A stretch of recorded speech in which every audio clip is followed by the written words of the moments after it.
السلام علیکم ورحمۃ اللہ وبرکاتہ۔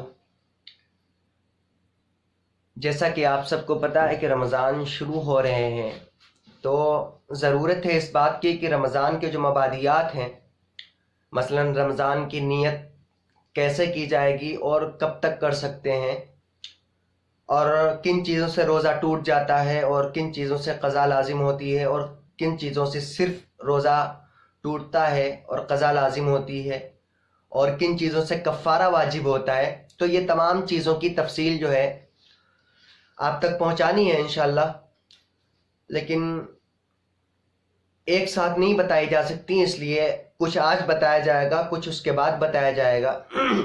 تو آج بات کرتے ہیں اس بات پہ کہ رمضان کے روزے کی نیت جو ہے وہ کس وقت سے کس وقت تک ہم کرتے ہیں، اور کن چیزوں سے روزہ ٹوٹتا ہے اور کفارہ لازم ہوتا ہے اور قضا واجب ہوتی ہے۔ تو اولاً تو رمضان کے روزے کی نیت جو ہے وہ رات سے کرنا زیادہ بہتر ہے، افضل ہے، لیکن کر سکتے ہیں زاویہ کبریٰ تک، زاویہ کبریٰ سے پہلے تک۔ زاویہ کبریٰ کیا چیز ہے؟ ایک ہوتا ہے زوال، ایک ہوتا ہے زاویہ کبریٰ۔ زوال کہتے ہیں کہ جس وقت سورج نکلتا ہے اس وقت سے لے کر سورج غروب تک جو وقت ہوتا ہے اس کا جو نصف ہوتا ہے اس کو زوال کہا جاتا ہے، لیکن طلوع صبح صادق سے لے کے سورج غروب ہونے تک جو نصف ہوتا ہے اس کو زاویہ کبریٰ کہا جاتا ہے۔ تقریباً وہ 10 بجے کے آس پاس ہوتا ہے، 10 سوا 10 کے آس پاس، تو اس وقت تک تقریباً زوال سے 1.5 گھنٹے پہلے اس وقت تک آپ روزے کی نیت کر سکتے ہیں، البتہ رات سے نیت کرنا زیادہ بہتر ہے۔ دوسری چیز یہ ہے کہ روزہ کن چیزوں سے ٹوٹنے کے بعد کفارہ بھی لازم ہوتا ہے۔ ٹوٹتا تو بہت چیزوں سے ہے، لیکن کن چیزوں کے ساتھ کفارہ بھی واجب ہوتا ہے، وہ چند چیزیں ہیں۔ اول تو اس کو سمجھنے سے پہلے کہ آپ ایک ضابطہ سمجھ لیں، وہ یہ ہے کہ جن امور کے اندر جنایت کاملہ پائی جاتی ہے، جنایت کاملہ یعنی مکمل جرم پایا جاتا ہے، ان کے اندر روزہ ٹوٹتا ہے، اس کا کفارہ بھی لازم ہوتا ہے وجوب کے طور پہ۔ اب جنایت کاملہ کہاں کہاں پائی جاتی ہے؟ وہ 2-3 چیزیں۔ اول تو جان بوجھ کر کھانا یا پینا ایسی چیزیں جن کے ذریعے غذا حاصل کی جاتی ہے، مطلقاً ہر چیز نہیں، ان کے احکامات الگ ہیں۔ مثلاً اگر کوئی آ کر کے بالو کھا لے، اتنا سا نمک لے کے کھا لے، تو یہ عام طور پہ نہیں کھایا جاتا، اس سے غذا نہیں حاصل کی جاتی ہے، اس لیے اس کی قید ہے کہ وہ چیزیں کھانا اور پینا جن سے غذا حاصل کی جاتی ہے۔ ایک تو یہ چیز ہو گئی۔ دوسری کہ سبیلین میں سے کسی ایک میں دخول کرنا، یعنی اپنی بیوی سے صحبت کرنا یا پھر لواطت کرنا، نعوذ باللہ، اس سے بھی روزہ ٹوٹ جاتا ہے اور کفارہ لازم ہوتا ہے۔ اور اسی طرح جان بوجھ کر کھانا پینا، اس سے بھی کفارہ بھی لازم ہوتا ہے اور روزہ بھی ٹوٹ جاتا ہے۔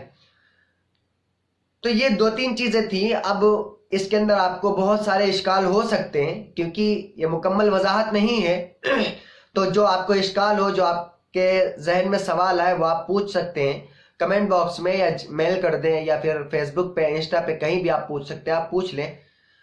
تو یہ 2-3 چیزیں ہیں، ان کا خاص خیال رکھیں کہ جان بوجھ کر کھانے پینے سے روزہ بھی ٹوٹتا ہے اور کفارہ بھی لازم ہوتا ہے۔ اسی طرح جمع کرنے سے، چاہے پھر وہ آپ اپنی بیوی کے ساتھ صحبت کریں یا نعوذ باللہ ایک تو آپ اس قدم کی طرف نہ جائیں، زنا کی طرف، زنا کرنے سے بھی روزہ بھی ٹوٹتا ہے اور کفارہ بھی لازم ہوتا ہے۔ اسی طرح لواطت کرنے سے بھی روزہ بھی ٹوٹ جاتا ہے اور کفارہ بھی لازم ہوتا ہے۔ اب اس کا کفارہ کیا ہے؟ تو اولاً تو کفارہ اس کا یہ ہے کہ غلام کو آزاد کیا جائے، جو کہ آج کے طور پہ مفقود ہے، تو یہ عموماً پایا نہیں جاتا۔ جو دو اس کے بعد کے جو 2 اسٹیپ ہیں، 2 کفارے جو طریقے ہیں، وہ یہ ہے، یا تو آپ 60 لگاتار پے در پہ روزے رکھیں اور ان میں سے مسلسل رکھیں تواتر کے طور پہ۔ اگر ایک روزہ بیچ سے چھوٹ گیا بغیر کسی عذر کے تو آپ کو پھر سے 60 روزے رکھنے پڑیں گے، اور اگر آپ یہ نہیں کر سکتے ہیں تو پھر اس کے بعد 60 مسکینوں کو 2 وقت کا کھانا کھلائیں، 60 مسکینوں کو 2 وقت کا کھانا کھلائیں، یہ اس کا فدیہ ہے۔ اور مسکینوں کو کھانا کب کھلا سکتے ہیں؟ آپ اسی وقت کھلا سکتے ہیں جب آپ کے اندر روزے رکھنے کی طاقت نہیں ہے، ٹھیک ہے، جب روزہ آپ نہیں رکھ سکتے ہیں، اتنی طاقت نہیں ہے یا آپ بیمار ہیں، اس کے بعد ہی فدیہ کی طرف آپ جا سکتے ہیں۔ آپ صحت مند ہیں، اس کے بعد آپ فدیہ دینا چاہیں تو فدیہ ادا نہیں ہوگا، روزے آپ کے ذمے سے معاف نہیں ہوں گے۔ اگر آپ صحت مند ہیں تو پہلے آپ روزہ رکھیں، اور اگر روزہ نہیں رکھ سکتے کسی عذر کے بنا پہ، بیمار ہیں یا کوئی اور وجہ، پھر فدیہ دیں آپ۔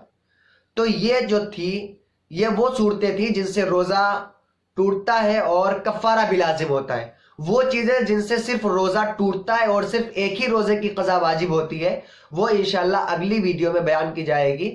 تب تک آپ اس پہ غور کریں اور اس کے مطابق روزے میں اگر کوئی غلطی ہو تو اس پہ عمل کریں۔